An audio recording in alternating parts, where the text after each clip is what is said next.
ជំនួបដ៏គួរឲ្យមិននឹកស្មានដល់មួយនេះបានធ្វើឲ្យ TO ស្ទើរតែមិនជឿថាតើនេះហើយឬដែលជាព្រះដែលក្រុម Holy Demon Church តែងតែគោរពបូជានោះ TO ធ្លាប់តែគិតថាអ្នកជឿសាសនាទាំងនោះគ្រាន់តែនិយាយប្រឌិតពីព្រះរបស់ខ្លួនតែប៉ុណ្ណោះប៉ុន្តែឥឡូវនេះគេបានជួបផ្ទាល់នឹងភ្នែកហើយនៅក្នុងគណៈនោះអមនុស្សដ៏មានអំណាចនោះក៏បានស្រែកហៅឈ្មោះ TO ចំតែម្ដងដែលបានធ្វើឲ្យគេភ្ញាក់ផ្អើលជាខ្លាំងអមនុស្សនោះក៏បានបន្តនិយាយថាយើងស្វែងរកឯងជាយូរណាស់មកហើយ TO រែកណាឯងគឺជាមេរោគនៃពិភពលោកមួយនេះនៅក្នុងពេលមួយរំពេចនោះអមនុស្សក៏បានលេប TO បំរុងនឹងបំបត្តិគេចេញពីពិភពលោកនេះតែម្ដងក៏ប៉ុន្តែនៅក្នុងពេលដ៏គ្រោះថ្នាក់មួយនោះពន្លឺមួយក៏បានចែងចាំងភ្លឺឡើងហើយបានបង្ហាញចេញនៅនិករាជមួយកំពុងតែហោះហើរដែលបានជួយសង្គ្រោះ TO ទាន់ពេលវេលាដែលនោះគឺជាវត្តមានរបស់លូតប្រកគាត់ក៏បានប្រាប់ទៅ TO ថា TO មិនទាន់មានសមត្ថភាពដែលអាចនឹងយកឈ្នះទៅលើអមនុស្សមួយនោះបានឡើយទោះបីជាគេអាចនឹងមានសមត្ថភាពខ្លាំងដូចស៊ីកាត់ក៏ដោយក៏មិនប្រកាសថាអាចនឹងយកឈ្នះបាននោះដែរដូច្នេះហើយឬតែនេះទុកឲ្យគាត់ជាអ្នកចាត់ការ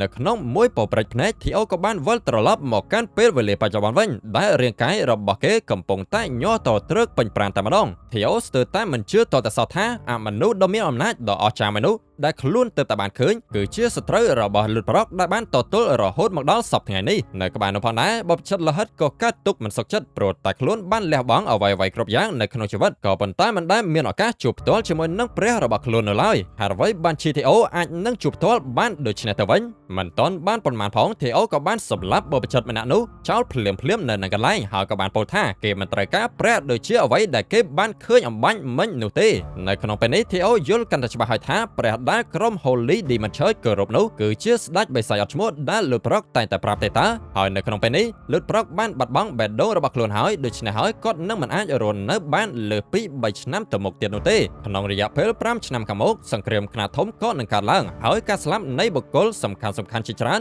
បូករួមជាមួយនឹងការបះបោរដឹកនាំដោយអេត្រៃវ៉ានហាក់បីដូចជាបង្ហាញឲ្យឃើញថារឿងទាំងអស់នេះមានទំនាក់ទំនងគ្នាយ៉ាងស៊ីជម្រៅនៅក្នុងពេលដែល TO កំពុងតែទន់ជើងអស់កម្លាំង Evelyn ក៏បានមកជួយគ្រាទាន់ពេលវេលានៅក្នុងគ្រានោះ Clive ក៏បានកត់សម្គាល់ឃើញថាសមត្ថភាពរបស់ TO ពិតជាមិនធម្មតាដែលអាចយកឈ្នះទៅលើបបចិត្តលហិតដែលខ្លួនឯងផ្ទាល់បានមួយសន្ទុះក្រោយមកពួកគេទាំងអស់គ្នាក៏បានចាប់ផ្ដើមស្វែងរកភស្តុតាងដែលជាឯកសារលាក់ទុកនៅក្នុងបន្ទាយមួយនេះ TO ក៏បានបង្ហាញពីប្រអប់មួយទៅកាន់ Clive ចំណែកឯ Evelyn ក៏នឹកចាំបានថានេះគឺជារបស់ដែល TO បានបញ្ជាឲ្យនាងនិង Remington ទៅយកក្នុងបេសកកម្មកាលពីមួយរយៈមុននេះ Evelyn ក៏មិននឹកស្មានថា TO អាចនឹងមានចក្ខុវិស័យមើលឃើញឆ្ងាយបែបនេះតទៅសោះរបស់ដែលនៅក្នុងប្រអប់មួយនោះគឺជាឯកសារដែលបានសរសេរយ៉ាងច្បាស់ថារឿងរ៉ាវទាំងឡាយត្រូវបានបញ្ជាដោយសមាគមអាជីវករ Ceres ដែលមានទំនាក់ទំនងពាក់ព័ន្ធយ៉ាងស្អិតរមួតជាមួយនឹងត្រកូលត្រយវ៉ានហើយថែមទាំងមានត្រាជាក់លាក់បញ្ជាក់ទៅផងផុសតាំងទាំងនេះគឺគ្រប់គ្រាន់ណាស់ហើយសម្រាប់លាតត្រដាងពីគម្រោងការបះបោររបស់អេត្រយវ៉ានដូច្នេះហើយក្នុងពេលនេះអ្នកទាំងអស់គ្នានឹងយករាល់ផុសតាំងទាំងឡាយដើម្បីធ្វើជារបាយការណ៍ហើយបន្តមកនឹងទៅចាត់ការសមាគមអាជីវករ Ceres តែម្ដងប្រកាសណាស់នៅពេលនេះអេត្រយវ៉ាននឹងត្រូវអន្តរាយជាមិនខានងាកមកកាន់ទស្សនវិជ្ជានៅក្នុងការិយាល័យរបស់លោកមេបញ្ជាការ Julius វិញលោកកំពុងតែខឹងសម្បាជាខ្លាំងក្រោយពីបានដឹងរឿងរ៉ាវទាំងអស់នេះនៅក្នុងការិយាល័យនោះក៏មានវត្តមានរបស់ Robert ផងដែរក៏ប៉ុន្តែគាត់បែរជាមកនិយាយពីអ្វីដែលពាក់ព័ន្ធជាមួយនឹង TO ទៅវិញRobert ចង់ទទួល TO ចូលក្រុមរបស់ខ្លួនក្រោយពីបានដឹងពីសមត្ថភាពរបស់ TO កាន់តែច្បាស់នៅក្នុងការបំពេញបេសកកម្មមួយនេះគាត់យល់ឃើញថា TO ធ្វើការហាក់បីដូចជាមានបទពិសោធន៍ធ្លាប់ធ្វើការឲ្យក្រុម Black Snow ពីមុនអញ្ចឹងទោះបីជាយ៉ាងណា Julius ក៏នៅតែបដិសេធសំណើរបស់ Robert ទោះបីជា Robert នេះជាបងធំរបស់គាត់ក៏ដោយRobert មានការនឹករលឹកជាខ្លាំងក៏ព្រោះតែ Julius ខានហៅគាត់ជាបងធំយូរណាស់មកហើយកាលពីមុន Kyle Osa Julius និង Robert ធ្លាប់ចាត់ទុកគ្នាជាបងប្អូនធំហើយនៅក្នុងពេលនេះ Robert ក៏បានធ្វើជាក្តុកក្តួលក្នុងចិត្តដើម្បីចង់សុំ TO ដាក់ចូលក្នុងក្រុមរបស់ខ្លួនតែល្បិចកលចាស់កម្រិតមួយនេះ Julius បានមើលដឹងយ៉ាងងាយស្រួលហើយក៏បដិសេធភ្លាមដដែលដូច្នេះហើយ Robert ក៏បានសម្រេចចិត្តថានឹងត្រឡប់ទៅវិញដោយបានថែមទាំងលួចស្រាបបីដប់ជាប់ជាមួយគ្នាទៀតផងនៅពេលដែលដើរចេញមកខាងក្រៅ Robert ក៏មានការធូរស្រាលក្នុងចិត្តផងដែរដែលនៅក្នុងកម្ពុជានេះមួយនេះមិនមានជនបង្កប់នៅឡើយគាត់ក៏បានសង្ឃឹមថាបេសកកម្មរបស់ក្រុម TO អាចនឹងទទួលបានជោគជ័យទៅចោលនៅក្នុងពេលខាងមុខនេះ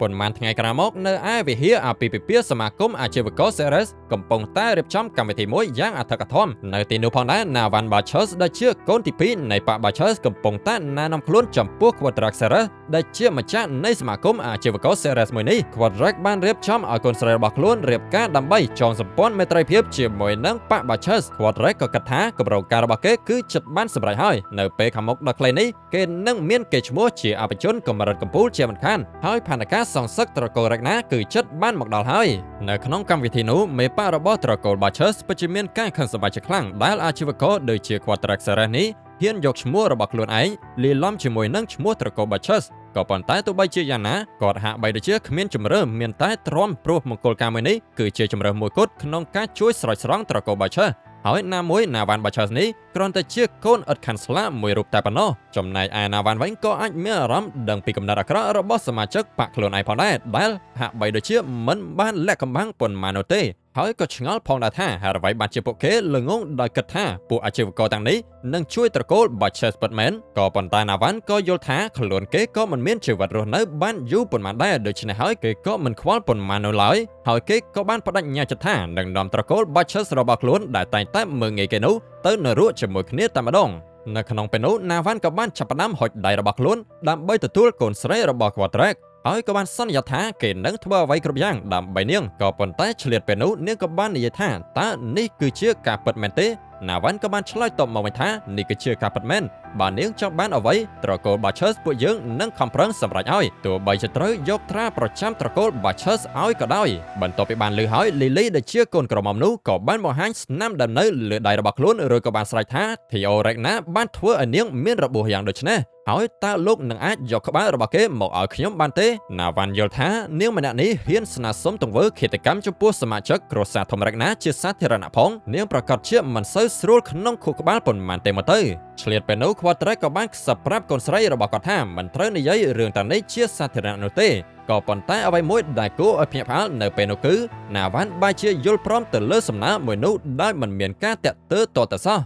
ឥឡូវក្រឡេកមកកាន់ទស្សនវិជ្ជានៅខាងក្រៅវិញប្រជាជនធម្មតាមានការភ្ញាក់ផ្អើលជាខ្លាំងដែលបានឃើញនាគហោះកាត់ពួកគេដូច្នេះមួយសន្ទុះក្រោយមកមនុស្ស3នាក់ក៏បានបង្ហាញខ្លួនដែលនេះគឺជាក្រុមរបស់ Theo នេះឯងដែលមានទង់នាគរាជដែលតំណាងឲ្យត្រកូលរ៉េកណាឃ្លីវក៏បានអានបទបញ្ជាហើយក៏បានប្រកាសប្រាប់អ្នកទាំងអស់គ្នាថាពួកគេមកទីនេះដើម្បីផ្ដន់ទោសដល់ជនល្មើសដែលជាសមាគមអាជីវករ Ceres ពាក់ព័ន្ធជាមួយនឹងការខុបខិតរៀបចំការវាយឆ្មក់ត្រកូលរ៉េកណាហើយនៅពេលនេះឃ្លីវនឹងចាប់ផ្ដើមការស៊ើបអង្កេតភ្លាមៗតែម្ដងគាត់ក៏បានបន្តប្រកាសទៀតថាបើនរណាយល់ថាខ្លួនឯងមិនមានទោសចេញមុខមកហើយធ្វើការសហការជាមួយគ្នាភ្លាម Quadrak ក៏ពិតជាមានការភ្ញាក់ផ្អើលជាខ្លាំងដែលពួកគេបានដឹងពីរឿងទាំងនេះបាត់ទៅហើយក៏ប៉ុន្តែបើស្ថានភាពមកដល់ថ្នាក់នេះហើយគាត់នៅតែមិនអាចនឹងចុះញោមបាននោះទេដូច្នេះហើយ Quadrak ក៏បានបដិសេធហើយក៏បានអះអាងថាផុសតាំងដែលជាក្រដាសស្នាមទាំងនោះគឺគ្រាន់តែជាផុសតាំងคล้ายៗតែប៉ុណ្ណោះគាត់ក៏បានចុចចេះមិនសហការជាមួយនោះទេថែមទាំងបញ្ជូនទាហានរបស់ខ្លួនដើម្បីចាប់ខ្លួនអ្នកទាំង3នោះដោយប្រកាសថាពួកគេគឺជាជនបន្លំ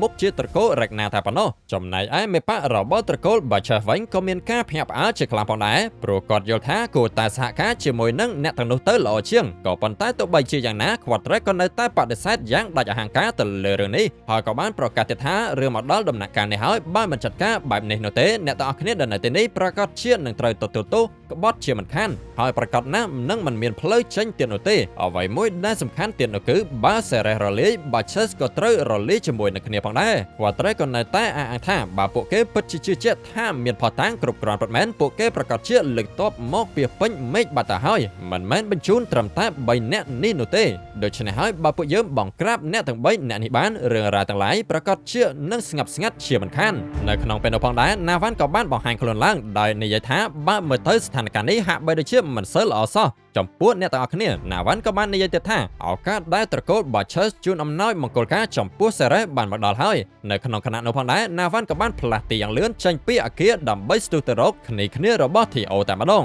រឿងទាំងនេះបានធ្វើឲ្យមេប៉ាត្រកូល Bachers ពិតជាមានការខឹងក្នុងចិត្តជាខ្លាំងចំពោះកូនឥតខាន់ស្លាម្នាក់នេះព្រោះតែបើពួកគេដកដៃខ្លួនឡើងដើម្បីតទល់នេះពិតជាបង្ហាញឲ្យឃើញថាត្រកូល Bachers និង Ceres ជាអ្នកខុបខិតគ្នាជាមិនខានក៏ប៉ុន្តែនៅក្នុងពេលនេះគាត់ហាក់បីដូចជាគ្មានជំរឿទៀតនោះទេរួចក៏បានបញ្ជាឲ្យសមាជិកក្រុមទាំងអស់គ្នាជួយ Ceres តែម្ដងទៅ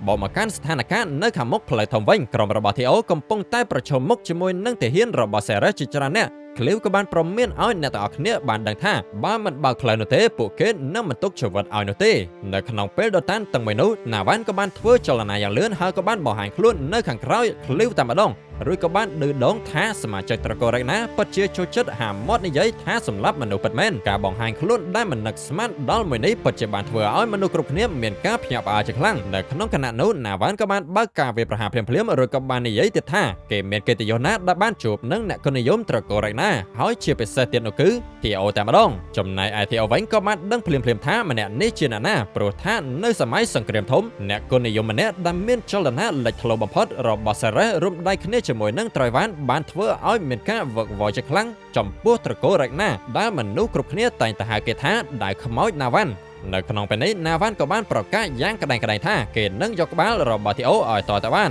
ហើយក៏បានស្ទុះមកវាប្រហារធីអូភ្លាមៗតែម្ដងក៏ប៉ុន្តែនេះមិនមែនជាបញ្ហាអ្វីនោះទេព្រោះធីអូយល់ច្បាស់ណាស់ថាគេនឹងអាចយកឈ្នះណាវ៉ាន់បានជាមួយនឹងព័ត៌មានដែលគេមានពីជីវិតមុនឬក៏បានប្រកាសប្រាប់អ្នកទាំងអស់គ្នាថាគេនឹងរ៉ាប់រងណាវ៉ាន់ដោយខ្លួនឯងតែម្ដងអេវ៉ាលីនពិតជាមានការបារម្ភខ្លាំងផងដែរបន្ទាប់ពីបានលើពាក្យមួយនេះក៏ប៉ុន្តែសម្រាប់ឃ្លេវិញមិនបានបដិសេធចំពោះសំណើរបស់ធីអូនៅឡើយព្រោះយល់ថាមានរឿងសំខាន់ផ្សេងទៀតដែលនឹងត្រូវធ្វើនៅក្នុងពេលនេះណាវ៉ាន់ក៏បាននិយាយទៅកាន់ធីអូថាទោះបីជាខ្លួនគេមិនមានរូបរាងដូចជាអ្នកវិជ្ជគុណខ្លាំងក៏ពិតមែនក៏ប៉ុន្តែកុំមើលងាយសមត្ថភាពរបស់គេឲ្យសោះធីអូក៏បានឆ្លៀតទៅនោះដើម្បីសួរទៅកាន់ណាវ៉ាន់ពីសំណួរមួយថាតើណាវ៉ាន់ដឹងទេថាការដកដៅរបស់ខ្លួនដើម្បីតទល់ជាមួយនឹងសមាជិកត្រកូលរ៉េណាជាទុកក្បត់ហើយតើនេះឬគឺជាគំនិតរបស់ណាវ៉ាន់ឯងក្នុងការកប់តិចត្រកូលបាច់ឆើខ្លួនឬក៏គួរតែនិយាយបែបនេះវិញតើណាវ៉ាន់ចង់សងសឹកឲ្យម្ដាយរបស់ខ្លួនឯងមែនទេក្រោយពីបានលើហើយណាវ៉ាន់ក៏បានប្រកាសថានៅក្នុងពេលនេះគេមានមូលហេតុជាច្រើនទៀតហើយដើម្បីសម្លាប់ធីអូតែម្ដងក៏ប៉ុន្តែធីអូបានជាប្រកាសពីសំណើមួយទៅកាន់ណាវ៉ាន់ថ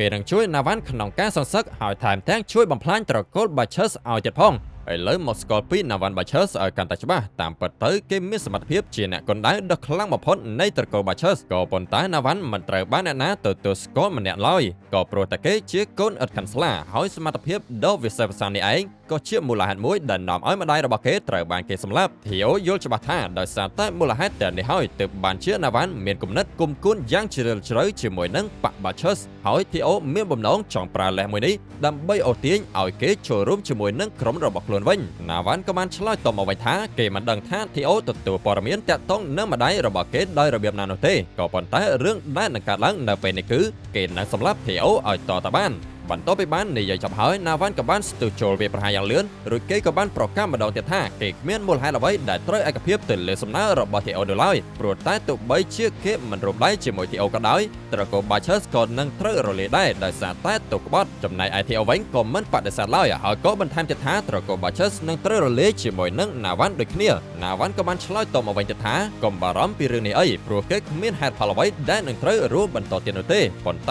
នៅក្នុងគណៈពេលនោះធីអូក៏បានសួរពីសំណួរមួយដែលមិនគួរឲ្យនឹកស្មានដល់នោះគឺតើចង់សម្ដៅទៅលើ Ether Fever មែនទេជំងឺ Ether Fever គឺជាជំងឺដែលកើតឡើងដោយសារតែខ្លួនប្រាណមិនអាចនឹងទ្រាំទ្របាននៅសក្តានុពលដ៏ធំធេងរបស់បុគ្គលដែលមានវ័យនៅក្មេងក៏ប៉ុន្តែជំងឺមួយនេះងាយស្រួលក្នុងការព្យាបាលណាស់ប្រសិនបើអ្នកជំងឺនោះត្រូវបានព្យាបាលតាំងពីក្មេងមកចំណែកឯករណីរបស់ណាវ៉ាន់វិញសមាជិកបាក់បាឆឺសពិតជាមិនបានព្យាបាលគេនោះទេហើយនៅពេលនេះណាវ៉ាន់អាចរស់នៅបានត្រឹមតែ5ឆ្នាំទៀតតែប៉ុណ្ណោះនៅក្នុងពេលនោះណាវ៉ាន់ក៏បានស្ទុះចូលមកវាប្រហារធីអូម្ដងទៀតដោយនិយាយថាទោះបីជាដឹងរឿងទាំងនេះក៏ពិតមែនក៏មិនអាចនឹងផ្លាស់ប្ដូរអ្វីបានដែរក៏ប៉ុន្តែនៅក្នុងពេលដដែលរបស់អ្នកទាំងពីរបានជួបគ្នាធីអូក៏បានសួរដល់ផ្ទាល់ទៀតថាចុះបើខ្ញុំប្រាប់ថាខ្ញុំនឹងអាចព្យាបាលណាវ៉ាន់បានតើវានឹងយ៉ាងណាទៅបន្ទាប់ពីបានឮហើយណាវ៉ាន់មិនជឿទាល់តែសោះព្រោះគ្មានអ្វីនឹងអាចព្យាបាល Ether Fever បាននោះទេធីអូយល់ច្បាស់ណាស់ថាណាវ៉ាន់និយាយត្រូវមែនព្រោះនៅក្នុងជីវិតមុននេះរូបមន្តដែលអាចព្យាបាលជំងឺនេះបានគឺត្រូវបានបង្កើតឡើងនៅពេលដែលណាវ៉ាន់បានស្លាប់បាត់ទៅប៉ុន្មានឆ្នាំបាត់ទៅហើយដូច្នេះហើយនៅក្នុងពេលនេះមានតែធីអូតែប៉ុណ្ណោះដែលអាចនឹងដឹងពីវិធីព្យាបាលជំងឺដ៏កម្រមួយនោះធីអូក៏បានសង្កត់ធ្ងន់ទៅលើចម្លើយរបស់គេថាគេជឿជាក់ 100% ថាគេនឹងអាចព្យាបាលណាវ៉ាន់ឲ្យជាបានហើយក៏បន្តនិយាយទៀតថាត្រកូលបាឆឺសពិតជាត្រូវរលាយទោះបីជាណាវ៉ាន់មិនរួមដៃជាមួយគេក៏ពិតមែនក៏ប៉ុន្តែបើណាវ៉ាន់ព្រមរួមដៃជាមួយនឹងធីអូទោះបីជាបាឆឺសរលាយក៏ដោយក៏ណាវ៉ាន់អាចនៅរស់មានឈ្មោះជាវីរបុរសដែលអាចជួយត្រកូលរ៉េកណាថែមទៀតផងនៅក្នុងពេលជាមួយគ្នានោះដែរទាហានសេរ៉េសក៏បានចាប់ផ្ដើមរៀបចំអាវុធក្នុងការវាយប្រហារទៅលើក្រុមរបស់ធីអូ ឃ្លីវពិតជាមានការធុញទ្រាន់មែនទែនទៅលើសត្រូវតូចតាចទាំងនេះនាងពិតជាចង់សម្លាប់ពួកគេណាស់ក៏ប៉ុន្តែនាងក៏បានចាំថា Robert បានចេញបញ្ជាមកដើម្បីកុំឲ្យលោកដៃចូលក្នុងបេសកកម្មមួយនេះព្រោះគោលបំណងចម្បងគឺចង់សង្កេតមើលពីសក្តានុពលពិតប្រាកដរបស់ធីអូព្រោះគេអាចនឹងខ្លាចទៅជាអនាគតមេបកនៃត្រកូលរ៉េកណានេះក៏ប៉ុន្តែ Clive អាចនឹងលុកដៃបានលុះត្រាណាតែសត្រូវមានឋានៈជា Bishop ឬក៏ខ្ពស់ជាងនេះនៃ Holy Demon Church បានបង្ហាញខ្លួនតែប៉ុណ្ណោះនៅក្នុងពេលនោះ Evelyn ក៏បានចាប់អារម្មណ៍ឃើញអ្វីមួយស្ទុះមកយ៉ាងលឿនពីខាងក្រោយដែលនោះគឺជា Navan Evelyn ស្មានក្នុងចិត្តថាប្រហែលជាលោកម្ចាស់តូច Theo ត្រូវបានបរាជ័យបាត់ហើយមើលទៅក៏ប៉ុន្តែនៅក្នុងពេលដែលនាងបានសង្កេតមើលទៅក្រោយបន្តិចទៀតក៏បានឃើញ Theo បានដេញតាមពីក្រោយខ្នង Navan ក៏បានស្ទុះផុត Evelyn ហើយក៏រារាំងការវាយប្រហាររបស់សត្រូវដែលនេះបានបង្ហាញឲ្យឃើញថា Navan នៅពេលនេះបានក្លាយទៅជាក្រុមតែមួយហើយនៅក្នុងពេលដ៏ខ្លីនោះ Navan ក៏បានធ្វើចលនាផ្លាស់ទីយ៉ាងរហ័សដើម្បីស្ទុះទៅរកសត្រូវទាំងអស់ដែលនៅខាងមុខហើយក៏បានបង្ហាញខ្លួនភ្លាមៗនៅពីក្រោយពួកគេតែម្ដង Navan ក៏បានបន្តកំទេចចោលគ្រឿងសព្វាវុធធនធ្ងន់ទាំងអស់យ៉ាងងាយស្រួលហើយក៏បានសម្លាប់សត្រូវជាច្រើនអ្នកដែលភាគច្រើនជាបក Bachus ទង្វើនេះបានធ្វើឲ្យលោកមេបករបស់គេមានការខឹងសម្បារយ៉ាងខ្លាំងទៅលើសមាជិកគ្រួសារខ្លួនឯងមួយនេះ Navan ក៏បានឆ្លើយតបទាំងដែលខ្លួនរៀបចំរួចរាល់ក្នុងការសម្លាប់ថាតើបក Bachus ធ្លាប់មានកន្លែងសម្រាប់កូនឥតខាន់ស្លាដោយគេឬទេនៅក្នុងពេលមួយរំពេចនោះ Navan ក៏បានសម្លាប់លោកមេបករបស់ខ្លួនចោលតែម្ដងចំណែកឯវិជាគុណដែល Navan បានបង្ហាញនេះពិតជាបានធ្វើឲ្យអ្នករាល់គ្នាមានការចាប់អារម្មណ៍ជាខ្លាំងហើយនៅពេលនេះអ្នកទាំងអស់គ្នាក៏បានផ្លាស់ទីយ៉ាងលឿនដើម្បីទៅបំពេញបេសកកម្មបន្ទាប់គឺចាប់ខ្លួន Quadrax Serre ចំណែកឯស្ថានភាពនៅខាងក្នុងវិញអ្នករាយការណ៍ក៏បានប្រាប់ Quadrax ថាទាហានរបស់ពួកគេកំពុងតែត្រូវបានចាញ់ហើយដូច្នេះហើយពួកយើងគួរតែកំទេចឯកសារទាំងឡាយណាដែលពាក់ព័ន្ធជាមួយនឹងត្រកូលត្រយវ៉ានចោលទៅ Quadrax ក៏បានស្រែកមកវិញថាកុំប៉ះឯកសារទាំងនោះឲ្យសោះគាត់ក៏បន្តសង្កត់ធ្ងន់ទៀតថាតើគាត់អាចនឹងទាញយកផលប្រយោជន៍ពីការវិនិយោគនៅក្នុងត្រកូលត្រយវ៉ានយ៉ាងណាទៅបើមិនមានឯកសារទាំងនោះនៅក្នុងពេលដ៏តានតឹងមួយនោះវត្តមានរបស់មនុស្សសម្ងាត់ក៏បានបង្ហាញខ្លួនឡើងដែលបានធ្វើឲ្យ Quadrax មានការធូរស្បើយចិត្តបន្តិចនៅពេលជាមួយគ្នានោះផងដែរគ្នារបស់ Theo ក៏បានចិត្តទៅដល់ខ្លោងទ្វារចូលហើយក៏ប៉ុន្តែនៅក្នុងខណៈនោះខ្លោងទ្វារខាងមុខក៏បានបើកឡើងដែលបានបង្ហាញចេញនៅមនុស្សជាច្រើនហើយអ្វីមួយដែលគួរឲ្យចាប់អារម្មណ៍នោះគឺមានមនុស្សម្នាក់ដែលបានមកពី Holy Demon Church បានបញ្ជាឲ្យទាហានសាសនាទាំងអស់ចូលប្រយុទ្ធ